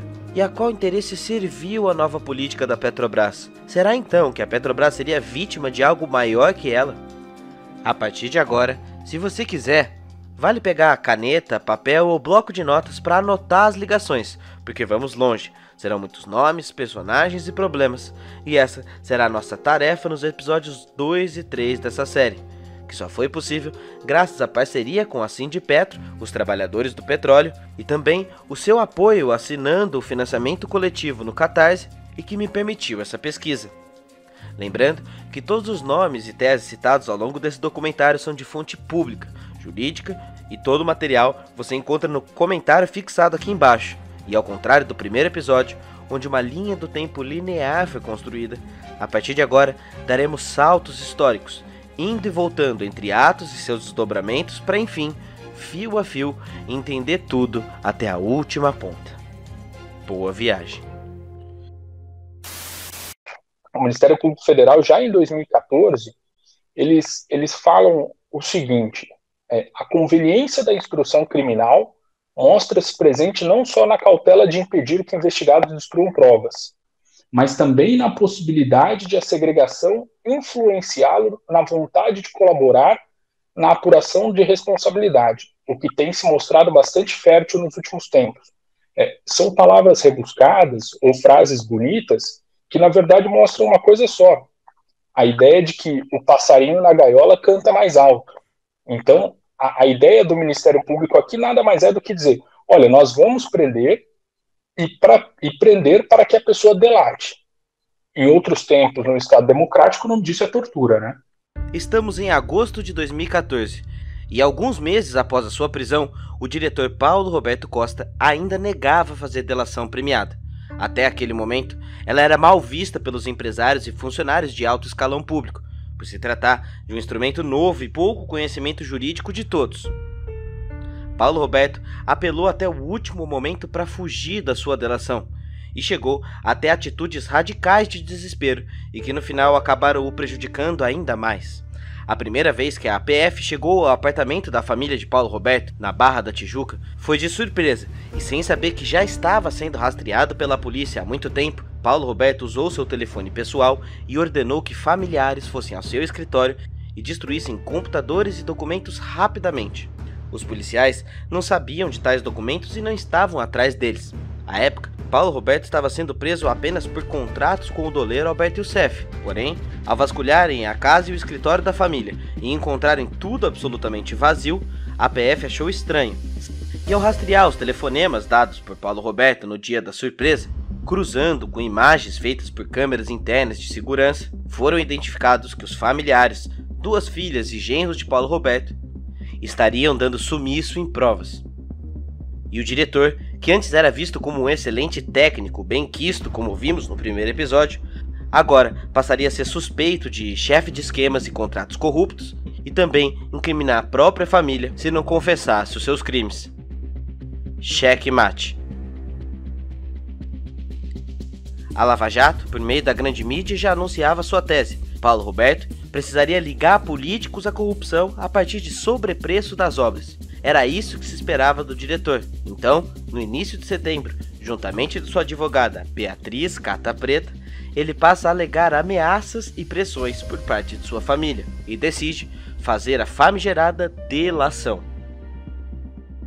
Na época, Paulo Roberto declarou que, abre aspas, diretores da empresa praticavam sobrepreço e fixavam suas propostas em uma margem de 3% em média, ou seja, o fruto da corrupção vinha diretamente dos cofres da Petrobras e, portanto, do patrimônio do Brasil. Fecha aspas. A bomba foi gigantesca. Na área de petróleo e gás, essas empresas, normalmente, entre os custos indiretos e o seu lucro, né, o chamado BDI, elas normalmente colocam algo entre 10% a 20%. Então, dependendo da obra, do risco da obra, da condição, né, do projeto, em torno de 10% a 20% para esse BDI. Por hipótese, o BDI era 15%, então se colocava normalmente em média 3% a mais. E não tinha nada, não passava nada pela Petrobras. Que empresas que participavam desse cartel que o senhor mencionou? Odebrecht, Camargo Correia, Andrade Gutierrez, IESA, Engevix, Mendes Júnior, UTC, e talvez tenha mais aí. Você está indo no cerne da questão e o mais silenciado dos cernes da questão. Há alguma coisa muito podre por trás da República de Curitiba. E o nome disso desapareceu das manchetes de jornal. Se chama Beatriz Cata Preta. E um mês depois, no dia 2 de outubro, Cata Preta deixa a defesa de Costa. E não se esqueça disso, é uma informação importante depois. Mas o fato agora é que após a prisão de Paulo Roberto, uma onda de terror se instaura em Brasília. A casa caiu para geral, ou quase geral. Do lado dos diretores, Renato Duque é investigado e passa a ser representado pelo advogado Marlos Aires. Pedro Barusco, outro diretor, também é investigado e contrata Beatriz Cata Preta e, num segundo momento, o advogado Antônio Figueiredo Bastos. Nestor Severo contrata Edson Ribeiro e assim por diante. Do lado dos doleiros lobistas, nomes que sempre atuaram na sombra ou que haviam sido esquecidos começam a aparecer. Os lobistas Jorge Luzzi, Fernando Soares, o conhecido baiano, ou ainda o antigo Pedro Paulo Leone Ramos, o PP, lembra dele? Do esquema de corrupção na época do Collor. Enfim, do lado dos partidos, a primeira acusação formal é nomeada por Paulo Roberto. Era um sonho meu chegar a diretor e quem sabe chegar a presidente da companhia. Mas, desde o governo Sarney, governo Collor, governo Itamar, governo Fernando Henrique, todos, governo Lula, governo Dilma, todos os diretores da Petrobras e diretores de outras empresas, se não tivesse apoio político, não chegava a diretor. Isso é fato. Pode ser comprovado. Os 3% de Paulo Roberto Costa mudaram o rumo do Brasil. Era ano de eleição. A mídia passa a atacar o governo e isso também é prato cheio para os adversários e opositores do PT. Apesar de já envolver na época alguns outros partidos como PMDB, PP, DEM e tantos outros, cria-se uma narrativa de responsabilidade única que ignora tudo que falamos no episódio 1. Em relação ao governo federal, quem são os responsáveis pelas irresponsabilidades e falcatruas que ocorreram agora na Petrobras? Isso é responsabilidade do governo do PT, comandado pela presidente Dilma. A imprensa brasileira, ela sempre teve uma tradição de ver o mundo através dos olhos do poder, né? Então, se você for voltar para os jornais brasileiros impressos dos anos 50, 60, 70, os grandes jornais brasileiros que eram considerados, né, JB, Folha da Tarde e tal, você vai ver que sempre a maneira como se enxerga o mundo e como se publicam as histórias é através dos olhos do juiz, você parte da perspectiva do poder. E os outros sempre são o outro lado, né? Isso não foi diferente com a Lava Jato. A gente muitas vezes esquece que os procuradores são o poder, são os poderosos, né? E a Lava Jato, ela vem quase como um serviço de terceirização de reportagem. Na prática é isso que acontece, né? Durante muitos e muitos anos. Você não precisa mais, para fazer uma edição do Jornal Nacional, fazer uma mega investigação. Curitiba está fazendo por você. Então, uma manchete que você publica, fulano de tal é investigado pela Lava Jato, ou fulano de tal foi condenado no processo da Lava Jato, para a população é tudo a mesma coisa. É um bandido, ponto final. No dia 24 de outubro, a Veja, que era conhecida por suas capas translocadas de oposição às vésperas de eventos importantes para o Brasil, solta uma matéria que tenta decidir as eleições com a capa "Eles sabiam de tudo", e que deixaria claro o envolvimento dos petistas no esquema de corrupção. E a Petrobras nisso tudo, você pode estar pensando? O balanço comercial de 2014 da empresa, que deveria ser divulgado em novembro, foi adiado 2 vezes devido a investigações, como já mostramos no episódio 1. No dia 28 de janeiro, a Petrobras divulga os seus resultados e, sem revisão e aprovação dos auditores independentes, decepciona a entidade chamada mercado. As ações desabam e a Petrobras passa a sofrer processos movidos por investidores no Brasil e nos Estados Unidos, e que falaremos mais à frente. No Brasil, a ação contra a presidente Graça Foster leva a sua renúncia ao cargo de presidente, junto com outros diretores da estatal. Isso porque seu nome era envolvido diretamente nas denúncias de corrupção daquela que na época era ex-gerente de abastecimento da Petrobras, Venina Velosa da Fonseca. No entanto, Venina não apresentou provas, segundo o próprio Deltan Dallagnol. Mas até ali, o estrago já estava desenhado e as falsas acusações de Venina demitiram Graça Foster e assumiu em seu lugar Aldemir Bendini, com uma missão dificílima: traçar a nova estratégia da empresa após os escândalos do 3% e, teoricamente, salvá-la da corrupção. A gente pode sim continuar e vamos continuar nesse trabalho de captação de linhas mais atrativas para a empresa, reperfilando a dívida da empresa, nosso maior desafio, né? A estratégia de Bendini foi a mais conservadora possível. Temendo novas delações ou escândalos, a empresa considerou verdadeira a delação de Paulo Roberto e os 3% e declarou que a Petrobras teve perda de 6,2 bilhões com corrupção e que isso justificaria, portanto, a privatização da empresa e uma política de desinvestimentos, mudando a política de preço dos seus produtos. Mais uma vez, o assunto privatização, estatização, intervenção ou concorrência internacional volta à tona. Então, meus caros, se isso aí fosse uma empresa privada, com certeza uma corrupção desse nível jamais existiria. Precisa falar uma verdade aqui, o mercado privado brasileiro é extremamente ineficiente, é extremamente engessado, tem práticas de gestão, em sua imensa maioria, muito arcaicas, e acaba também se valendo, pelo menos os agentes mais poderosos, de barreiras regulamentares que, por vezes, esses agentes se reúnem em lobbies muito poderosos para criar.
que a certeza da veracidade das relações de Paulo Roberto era segura. Pronto. Com a força da credibilidade do juiz Sérgio Moro naquele momento, a narrativa dos 3% de Paulo Roberto Costa ganha cada vez mais força midiática, e isso aprofunda a nova gestão da Petrobras de mudar suas políticas de preço. Os desinvestimentos e a importação em detrimento à autossuficiência do país foi intensa e reproduzido por todos os atuais presidentes da empresa até hoje. Pedro Parente, presidente do governo na época de Temer, afirmava que os desinvestimentos eram importantes iniciativas no processo de recuperação financeira da Petrobras, e assim a política de preços foi alterada. Antes, havia subsídio estatal para segurar o preço do diesel. Depois, o diesel aumentou em nome do desinvestimento. Para efeitos de comparação, entre 2011 e 2014, o diesel nacional oscilou entre 0,88 e uma vez o preço do mercado internacional. Com essa nova política, entre 2016 e 2018, essa oscilação chegou a 1,67% mais caro que o mercado internacional. Perdendo o mercado, a Petrobras teve que exportar mais ao invés de refinar nas próprias refinarias, o que gerou ociosidade, demissão de trabalhadores e aumento do mercado internacional aqui no país. Segundo dados da AEPET, a Associação de Engenheiros de Petróleo da empresa, as perdas chegaram a 1/4 da capacidade da empresa e a exportação disparou, enquanto a importação bateu recorde. E não é à toa, portanto, que em 2018 tivemos a greve dos caminhoneiros. Algo que ainda é muito vivo na nossa memória, não é? A greve de caminhoneiros contra o aumento do diesel entrou no segundo dia e vai continuar. O protesto já afeta os setores de transportes e de alimentos no país. Você lembrava que o motivo era o aumento do preço do diesel? Pronto, o fio de Paulo Roberto Costa e os 3% te ajudam a entender essa história. E quem ganhou com essa zona toda, afinal, você já imagina. Veremos isso mais à frente, portanto. Mas por hora, é preciso lembrar que ainda hoje, o atual presidente da Petrobras na gestão Bolsonaro, Roberto Castelo Branco, declarou que o desinvestimento na Petrobras será ainda mais agressivo durante sua gestão. E até o lançamento desse documentário em setembro de 2020, já foram realizados cortes de desinvestimento no total de 15 bilhões e dezenas de demissões em massa e fechamentos de fábricas ou subsidiárias da Petrobras pelo país. E milhares de pessoas hoje em dia estão prejudicadas sem ter tido sequer qualquer intervenção para as práticas criminosas no âmbito dessas empresas. Quando você pensa, por exemplo, em um diretor de uma construtora que foi preso, que foi punido em determinado grau, porque praticou um ato de corrupção, porque lavou dinheiro, porque integrou uma organização criminosa, você consegue entender que o direito penal ele tem um caráter personalista e aquela pessoa está respondendo pelos crimes que cometeu. A partir do momento que você pega uma empresa com mais de 10 ou 20 mil funcionários e coloca ela abaixo e faz com que essa empresa pague multas e pague e responda apenas que ela não tem sequer a mínima relação, ou se a relação não for de culpa dela ou dos seus funcionários, isso basicamente o que você está fazendo é criar um sistema de dois pesos para uma mesma medida, novamente falando, e que você vai estar penalizando todos os funcionários dessa empresa. É isso que aconteceu com... Voltando à nossa linha do tempo, como já visto no episódio 1, no dia 15 de abril de 2015, agora com um novo advogado, João Mestieri, Costa altera sua narrativa de sobrepreço e participação da Petrobras e verbaliza oficialmente que o montante era tirado da margem de lucro das empresas, das empreiteiras. Quem deu o furo jornalístico foi a Folha de São Paulo.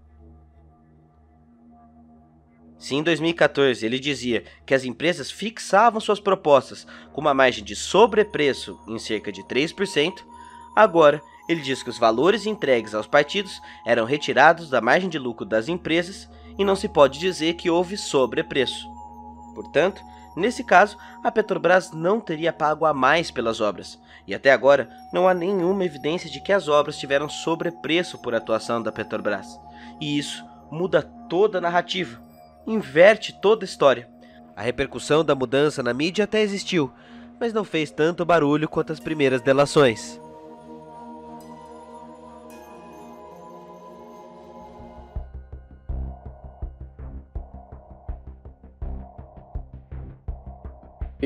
A gente tem uma situação estabelecida na qual as pessoas passam a usar o poder judiciário não como garantidor, não como tutelador, mas como arma de guerra, efetivamente. E usam de todos os expedientes possíveis até conseguir algum juiz que tenha uma boa vontade maior e que comece a efetivamente acatar aqueles pedidos que são feitos contra aqueles que são tidos como adversários do sistema. Mas, e daí que Costa mentiu? O que isso muda? Bem, primeiro que o acordo deveria ser imediatamente anulado. Um delator, como todos que prestam depoimentos à justiça, está em juízo, ou no popular, jurando de dedinhos. Ou seja, se compromete a estar falando a verdade, sendo este, inclusive, o preço da sua delação. Agora vamos pensar. Paulo Roberto Costa já mudou a sua versão diversas vezes durante o processo, e não apenas nos 3%, como por exemplo, no caso onde envolveu a família no seu escritório, sabe? Em uma das delações, Costa afirmava ter pedido a sua filha para esconder 100 mil reais. Depois, mudou e disse que esse valor era de 50 mil reais. Então fica a pergunta, qual versão de Paulo Roberto é a verdadeira? Calma, isso não quer dizer, e nem próximo disso, que as empreiteiras ou políticos não possam ter cometido crimes. Mas o fato é que neste caso em específico, a tese central do Ministério Público tem como seu principal pilar de formação o cartel com a participação ativa da Petrobras a partir dos 3%, e que agora não existiriam mais. Mas não é só isso, se o depoimento de Costa cai, não existe mais base para a class action americana, e nem base para qualquer multa aos fundos abutres dos Estados Unidos. O processo americano só aconteceu em cima das delações de envolvimento da própria Petrobras como ré, e se voltarmos para a ação em si, veremos que todo o processo foi baseado na ideia de superfaturamento de 3%, como podemos ver que até a revista Veja noticiou na época. Em junho de 2015, o juiz americano do processo negou uma defesa da Petrobras e caminhou com o processo. Na peça final, o juiz argumentou com uma reportagem que aconteceu antes do novo depoimento de Paulo Roberto Costa. E aí, é claro, em 2018, a Petrobras perdeu a ação da class action e decidiu fazer um acordo de 10 bilhões de reais. E apesar de ter deixado claro que o seu acordo judicial não constitui reconhecimento de culpa ou de práticas de atos irregulares, perdemos 10 bilhões de reais para a justiça americana, e isso ainda vai dar muito problema. Guarde essa informação. Voltemos então para nossa linha do tempo e para nossa pergunta central. Por que Paulo Roberto Costa mudou sua delação? Para entender isso, uma boa pista é debruçar na linha de advogados de defesa, suas estratégias e suas artimanhas com delações. E se tem um começo obscuro raiz para entender esse caso todo, essa linha começa com a jovem advogada Beatriz Cata Preta e uma série de coincidências estranhas entre as entranhas da Lava Jato. Intitulada pela grande mídia como especialista em delações premiadas, Cata Preta se destacou na Lava Jato ao fechar 9 dos 19 acordos iniciais da operação. Entre eles, Júlio Camargo e Augusto Mendonça, da Toyo Setal, o ex-gerente de serviços da Petrobras, Pedro Barusco, e, é claro, o ex-diretor de abastecimento, Paulo Roberto Costa, a esposa dele, as 2 filhas e os 2 genros. Este fato, por si só, já é de se questionar, e seus críticos assim o faziam. Pegar um pacote de delação em um mesmo caso, com interesses conflitantes, é eticamente estranho, não é?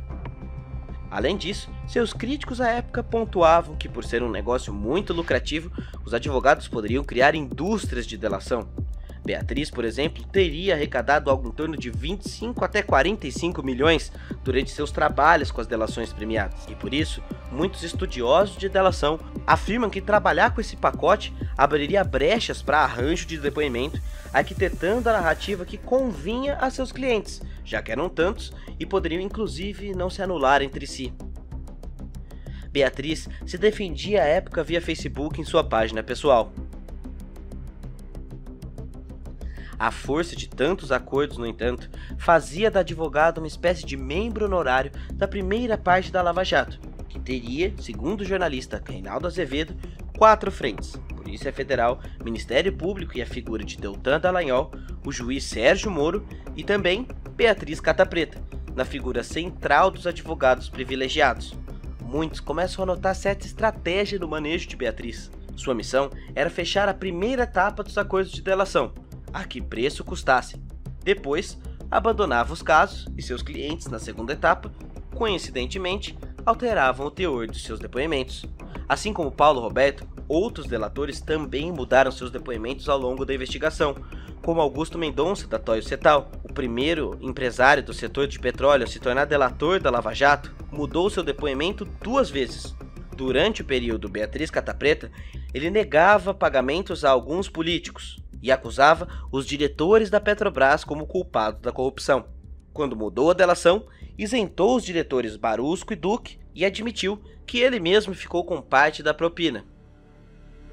O outro, Júlio Camargo, também da Toyo Setal, num primeiro momento, preservava também os políticos e depois decidiu mudar seu testemunho e delatar vários. Entre eles, afirmou ter pago 5 milhões de propinas ao deputado Eduardo Cunha, presidente da Câmara. Então, vejamos. Todos esses delatores ou mentiram na primeira delação ou enganaram a advogada Beatriz Catapreta. Eduardo Cunha, que sempre agiu na linha da imoralidade, decide convocar a Beatriz para dar explicações sobre a origem de seus honorários, o que de fato é absurdo, porque relativiza o direito de defesa e, pressionada pela CPI, uma reviravolta. De repente, Beatriz Catapreta abandona o escritório e todos os seus clientes e muda-se para Miami. Todos começam a suspeitar de seus atos e, para abafar as mais diversas teorias, Catapreta convoca uma entrevista ao Jornal Nacional onde faz revelações delicadas.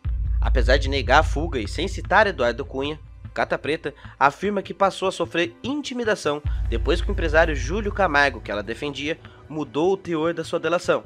Indagada sobre quais eram os autores das ameaças, Catapreta apenas respondeu: que a senhora enxerga tão claramente hoje? Vem dos integrantes da CPI, daqueles que votaram a favor da minha convocação. Além disso, Beatriz decide abandonar a carreira. Eu decidi encerrar minha carreira na advocacia. Eu fechei o escritório. É mesmo? Sim. A advogada que era indicada pelo Ministério Público Federal para fazer delações. Existem diversas reportagens indicando relações, não sei se de um marido ou algum companheiro de Beatriz Catapreta com integrantes da Força Tarefa ou do próprio Sérgio Moro. Ela praticou a delação premiada vendendo-se como especialista e gerou crias. Demais advogados, principalmente de Curitiba, que hoje estão muito em evidência, que inclusive já foram delatados, é aquela história, um dia a banana come o macaco, que foram delatados por maus feitos. Como que uma advogada era indicada? Ou seja, qual é a situação? O réu, o acusado, o investigado, falou para o procurador da República ou para o delegado da Polícia Federal? Por quê? Como é que ele chegou lá sem advogado? Eles estavam ouvindo pessoas sem advogados? Porque, convenhamos, grandes empresários, grandes políticos, pessoas ricas, abastadas, não vão se colocar numa situação como essa sem advogados. A história de Beatriz Catapreta é a história que precisa ser investigada.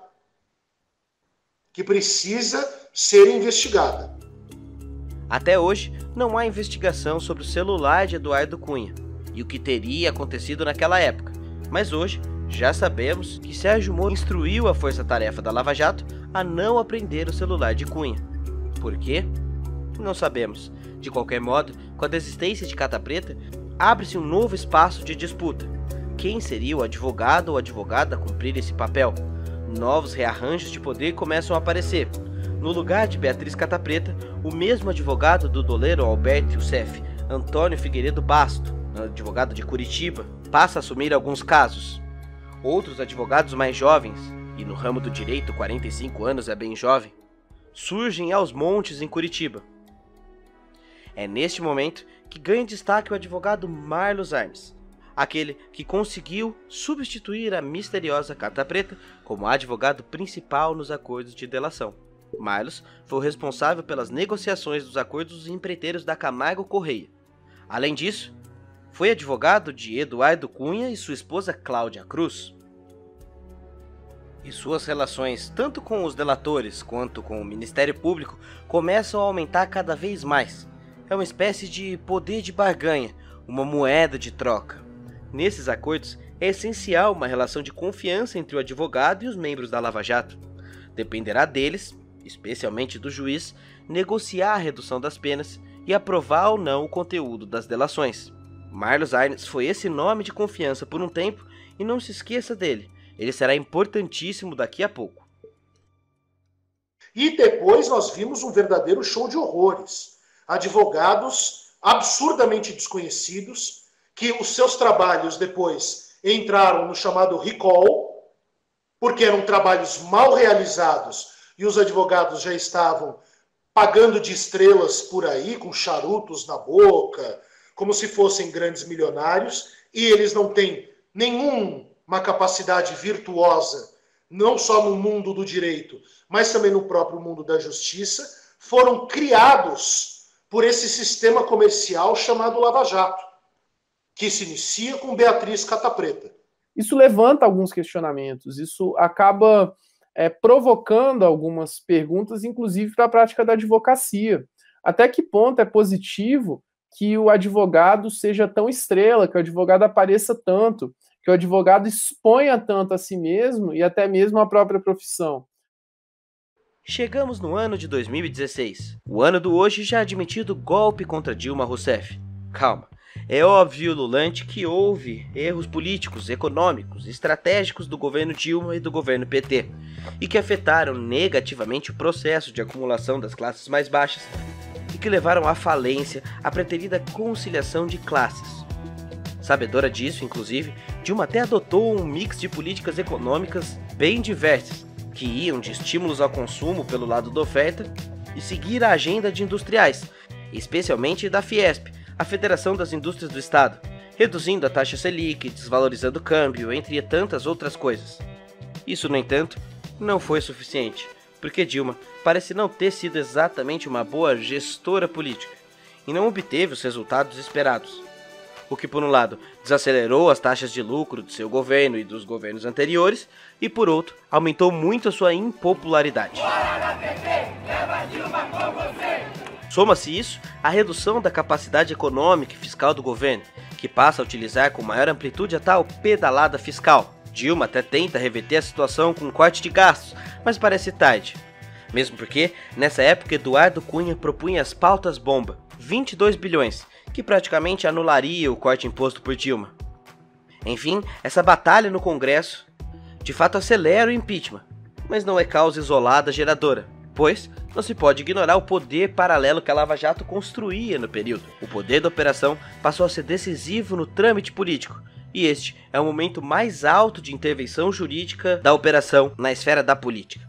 Algo bastante duvidoso do ponto de vista moral. Que Deus tenha misericórdia dessa nação. Voto sim. O país se divide. De um lado, a tese da moralidade, que contra a corrupção gritava fora Dilma. A opinião pública estava mais sensível do que nunca, perdendo popularidade cada dia a mais. Dilma estava a um fio de ser impeachmentada. Porém, nenhum dos erros do governo Dilma explica ou justifica qualquer tipo de conduta inadequada por parte de outro poder, como durante os vazamentos seletivos que ocorreram muito por parte de Sérgio Moro. O episódio mais conhecido entre os erros apontados na Lava Jato foi a divulgação de um grampo telefônico entre Lula e Dilma à época do impeachment. Em 16 de março de 2016, às vésperas da votação do impeachment, comandado por Eduardo Cunha, Sérgio Moro proferiu despacho em que derrubou o sigilo de grampo e permitiu divulgação de ligação telefônica entre Dilma e o ex-presidente Lula, afundando de vez o já desgastado governo Dilma Rousseff e criando o ambiente perfeito para o golpe sem crime de responsabilidade. Alô, minha filha. Alô? Alô? Oi, Lula. Tudo bem? Não tô achando tudo bem, não. É o seguinte, eles estão convencidos que com a imprensa chefiando, sabe, qualquer processo investigatório, eles conseguem refundar a República. Alô? Alô? Lula, deixa eu te falar uma querida. coisa. Seguinte, eu tô mandando o Bessias junto com o papel pra gente ter ele e só usa em caso de necessidade, que é o termo de posse. Tá? Tá bom, tá bom. Só isso, você espera aí que ele tá indo aí. Tá bom, tô aqui, fica aguardando. Tá? Tá bom. Tchau. Tchau, querida. A situação da delação enquanto uso de dois pesos para uma mesma medida é uma coisa muito comum. Inclusive, há, por exemplo, delações, e a delação a gente pressupõe que ela só traga a verdade, há delações que falam, que incriminam uma pessoa e inocentam outras. E muitas vezes o Ministério Público usa a delação para incriminar uma pessoa e esquece que essa mesma delação pode ser usada para absolver No outras. entanto, ao conferir os diálogos, vemos que a operação tinha em mãos 22 áudios de Luiz Inácio Lula da Silva, mas usou apenas um deles para interferir na política. Moro dizia que os áudios não eram de interesse público, mas hoje sabemos que esses áudios incluíam conversa do político com outros políticos, inclusive com o vice Michel Temer, e que Lula estaria fazendo política, em conformidade com a narrativa petista à época. E o que fez nada tem a ver com a Lava Jato.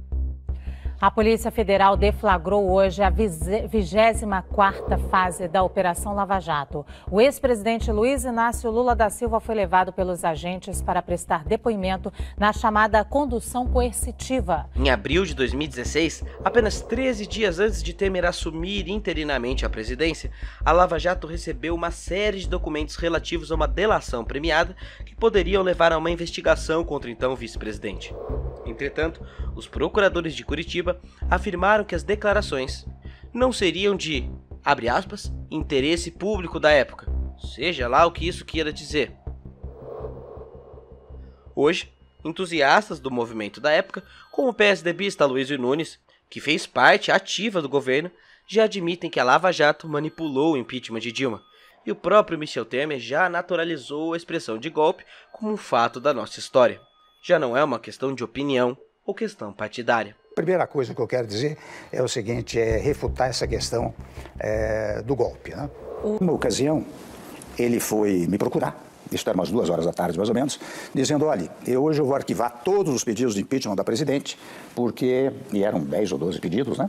Porque prometeram-me, ele estava lá no Conselho de Ética, prometeram-me os 3 votos do PT no Conselho de Ética. Foi bem, no dia seguinte eu vejo logo o noticiário dizendo que o presidente do partido do PT, naturalmente, e os 3 membros do PT se insurgiam contra aquela fala e votariam contra. Quando foi 3 horas da tarde, mais ou menos, Fábio, sério, ele me ligou dizendo, olha, tudo aquilo que eu disse não vale, porque agora eu vou chamar a imprensa e vou dar início ao processo de impedimento. Então veja que coisa curiosa, se o PT tivesse votado nele naquela comissão de ética, é muito provável que a senhora presidente continuasse, e quando eu conto isso, eu conto também o que é que eu fiz. Eu vim logo para São Paulo. Você sabe que eu passei praticamente 4 semanas aqui em São Paulo e só voltei 3 dias antes, ou 4 dias antes, da Câmara dos Deputados votar essa matéria, porque senão também ficaria mal para mim. Então, primeiro ponto é este, eu jamais apoiei ou fiz empenho pelo golpe. Aliás, muito recentemente, e este telefonema do ex-presidente Lula revela exata e precisamente que eu não era, digamos, adepto do golpe. Apenas fui, digamos assim, assumir a presidência da República. Depois do afastamento de Dilma, a classe empresarial, a elite financeira, o sistema político e a grande imprensa abriam caminho livre para um governo pró-mercado. Acreditavam que a economia se recuperaria e que o caminho estaria pronto para Michel Temer imprimir sua missão antipovo. Passar as não populares reformas trabalhistas, teto de gastos, venda da Petrobras, reforma da Previdência e tantas outras. E tem alguém mais antipopular e menos carismático do que Temer para fazer valer essas propostas?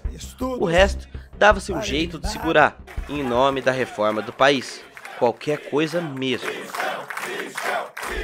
Logo no primeiro mês da presidência interina, Temer e seu séquito mais próximo sentiram logo o primeiro revés do Judiciário e do Ministério Público, que pediram prisão de parte expressiva da cúpula e do núcleo mais duro do PMDB, Cunha, Calheiros, Romero Jucá e o ex-presidente José Sarney, sob a acusação de tentar obstruir a Lava Jato na época do áudio de estancar a sangria.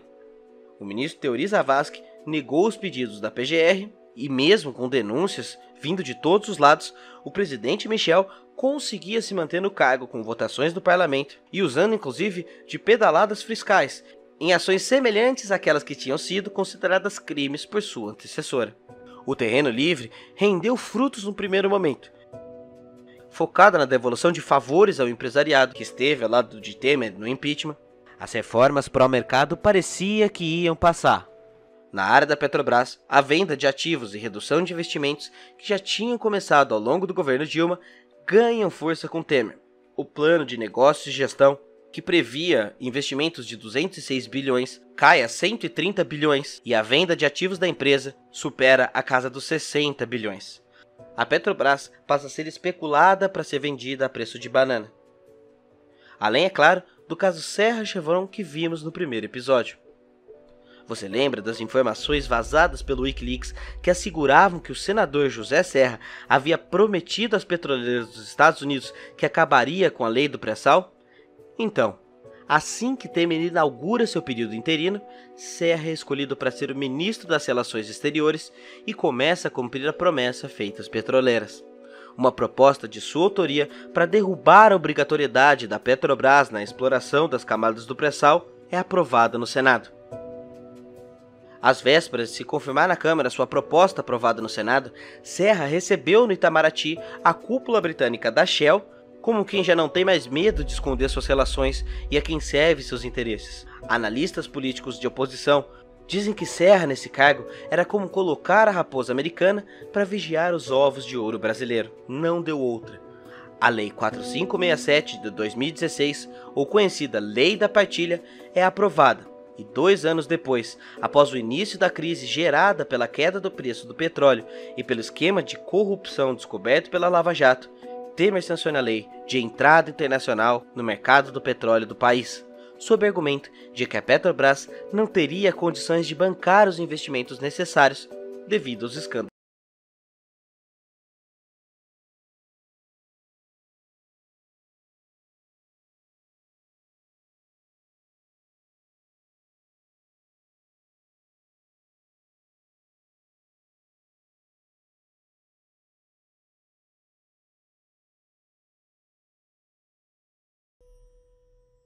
E o que eles fizeram foi começar a quebrar a perna da Petrobras direto.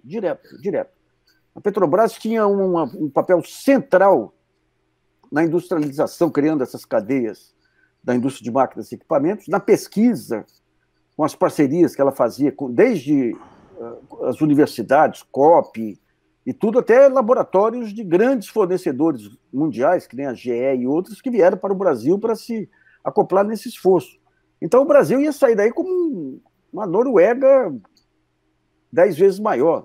Então aí também que em nenhum momento você teve uma baita expansão do Ministério Público, em nenhum momento se tratou de dar a esses procuradores, procurador-geral, o conceito de interesse nacional. Pô, vocês são parte do poder nacional, vocês têm que defender o interesse nacional.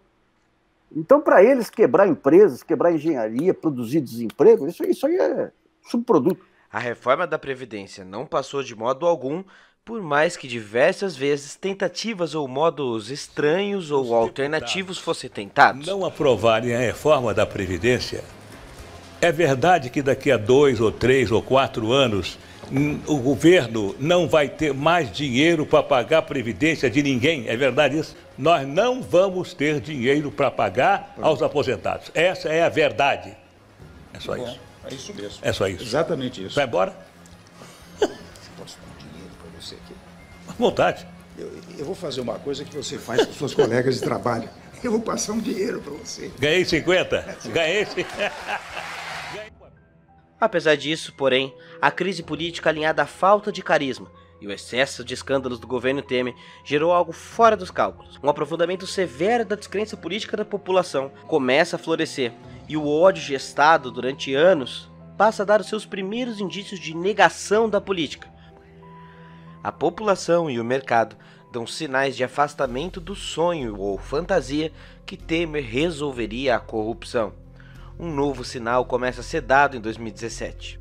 O jornal o Globo divulga que Joesley Batista em delação, entregou uma gravação feita na noite de 7 de março em uma conversa reservada que teve com o presidente Michel Temer no Jaburu. O colunista Lauro Jardim revelou no site do jornal O Globo que o dono do frigorífico JBS, Joesley Batista, entregou ao Ministério Público Federal uma gravação feita em março deste ano. Nela, Joesley Batista conta ao presidente Michel Temer que está pagando pelo silêncio do ex-deputado Eduardo Cunha. Além delas, outras gravações com o senador Aécio Neves são divulgadas. O empresário Joesley Batista, do grupo JF, disse em depoimento à Polícia Federal que pagou mesada ao senador Aécio Neves por quase 1 ano e meio. Sim, o Aécio, que antes atirava para todo lado acusando um só partido, também estava envolvido no mesmo esquema de corrupção e no centro da operação do seu partido. Sua permanência no cargo de senador aumentou ainda mais a deslegitimação do sistema político e do STF junto à população.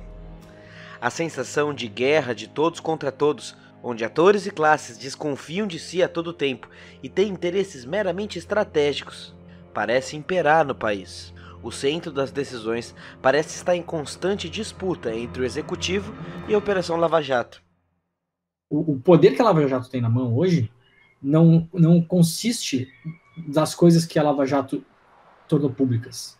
Consiste das coisas que a Lava Jato tem só para si, que eu chamo de vazamento legalizado. Você controla a torneira, entendeu? Você vai abrindo a torneira conforme os seus interesses políticos, os seus interesses midiáticos, apenas isso.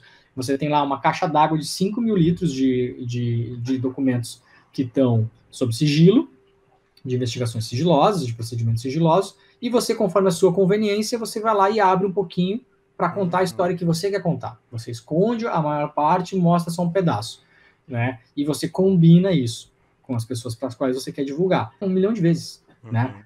Então, esse é o grande problema, essa é a grande questão. Você só escolhe o que vazar no meio dos procedimentos e você vai contando uma história pública. Só que essa história pública, ela é parcial, porque vários elementos você mantém sob sigilo, elementos, inclusive, que poderiam contradizer a própria história que você está tentando contar em público, né? Então essa é a grande questão. O vazamento, ele funciona...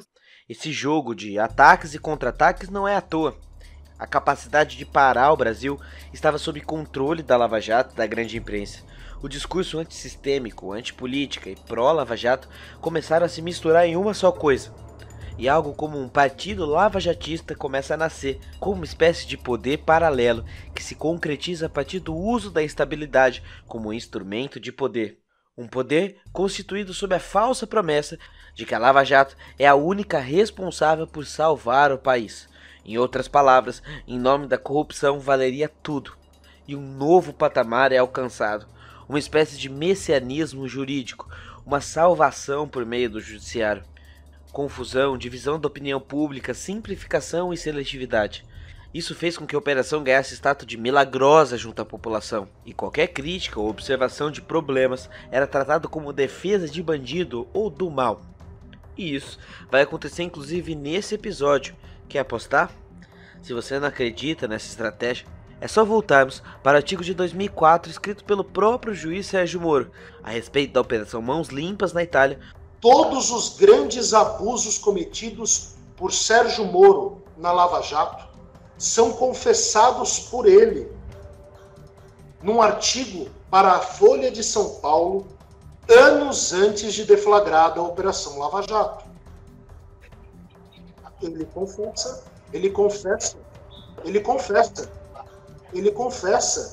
que iria praticar ilegalidades na primeira oportunidade que surgisse.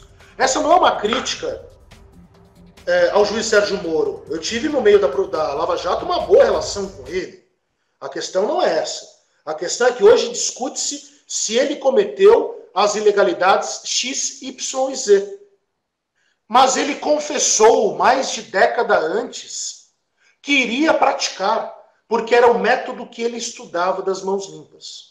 Vazamento para os meios de comunicação gera instabilidade e deslegitimação política, aumenta o poder e moeda de troca do judiciário, e novos vazamentos e instabilidades políticas podem ser assegurados. Após o efeito Joesley, ficou claro que o uso da instabilidade como instrumento de poder é muito eficaz e poderoso. Quer ver só um exemplo? Lembra da delação que eu citei que havia sido rejeitado 13 dias antes de Temer assumir o poder em 2016 porque não trazia o interesse público de Curitiba? Agora, a mesma peça jurídica foi utilizada pelos procuradores da Lava Jato do Rio para prender Michel Temer. Será que era isso que interesse público da época queria dizer?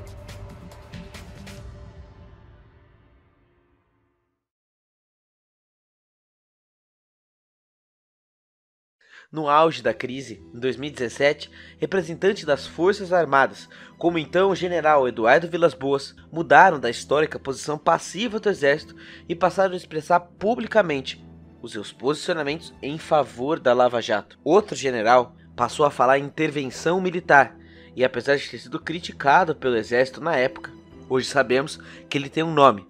Até chegar o momento em que ou as instituições solucionam o problema político, né? Ou então nós teremos que impor isso, né? Então, no presente momento, o que é que nós vislumbramos, né? Os poderes terão que buscar a solução. Se não conseguirem, né, chegará a hora que nós teremos que impor uma solução. E essa imposição, ela não será fácil. Ela trará problemas, podem ter certeza disso aí. Hamilton Mourão, mais conhecido como nosso vice-presidente. Aparentemente, a estratégia funcionou. A ultrapolítica chega a seu ponto máximo, a militarização da política, onde o debate é substituído pela guerra, onde o outro não é mais discordante, mas inimigo. Portanto, não basta vencê-lo, mas eliminá-lo.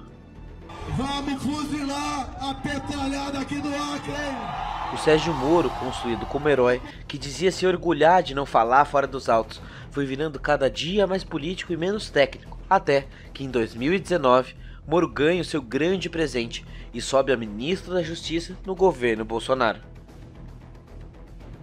Depois de anos negando comprometimento ideológico e uso do lawfare quando se aplica a lei como arma de guerra com o propósito de impor mudanças de governo ou instalar chefes de Estado comprometidos com o seu projeto, Moro, mesmo que jure não ter intenções, cede a tentações do poder e manda um recado claro. Ou não é no mínimo estranho ser coroado como ministro depois de ter sido juiz da grande operação que facilitou a vitória do presidente Jair Bolsonaro.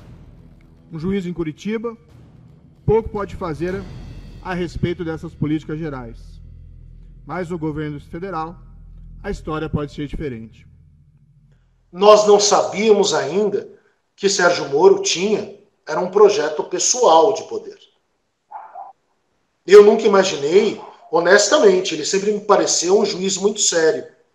Eu nunca imaginei que ele iria largar a tranquilidade, a perenidade da função de magistrado, que é a mais honrada que eu conheço quando exercida dentro dos preceitos da magistratura, para se tornar um ministro da Justiça. Para muitos analistas, não é possível analisar todos os componentes da Lava Jato sem olhar para suas relações com os Estados Unidos. Isso não é o mesmo que dizer que há um cérebro comandando a Lava Jato fora do país ou alguma conspiração determinística americana, mas sim que ocorreram convergências de interesse econômico entre os países. As negociações da operação com outros países acabaram expondo outras fraturas da Lava Jato, formas de articulação, estratégias de controle e entre muitas estranhas histórias. Uma das mais importantes vem sendo o caso Rodrigo Tacla Duran. Você conhece? Se essa tese proceder e for verdadeira, a Lava Jato estaria montando uma espécie de teatro da justiça, uma empresa de delação, onde juiz, procuradores e advogados se conversam, se beneficiam e negociam a defesa ou não dentro das regras a partir de pressupostos bem estranhos. Os erros ou histórias estranhas da Lava Jato voltam a aparecer. Indústria da delação, indústria do compliance, caso Marlos Arnes, Lava Jato e FBI. Ainda faltam muitas pontas e respostas confusas nesse nó. Deixa seu like, inscrição, assina esse canal para continuar vendo esse tipo de documentário. E até a próxima terça às 19 horas, no Lava Jato, Entre Quatro Paredes. A coisa que eu vi ali que mais me chamou a atenção, que estava bem no começo mesmo, assim, tal, a gente já tinha publicado algumas matérias e tal, mas foi a que eu vi, assim, a gente já tinha publicado umas coisas e, claro, já tinha visto, pô, esse cara passaram do limite, isso aqui não pode fazer, isso aqui é absurdo, isso aqui tem interesse público e tal, mas chegou numa coisa que eu realmente, sabe, acho que eu cheguei a olhar pro lado na época e comentar com alguém, assim, eu falei, cara, não pode ser, tipo, não pode ser, esses caras não têm a menor noção do que eles estão fazendo, sabe,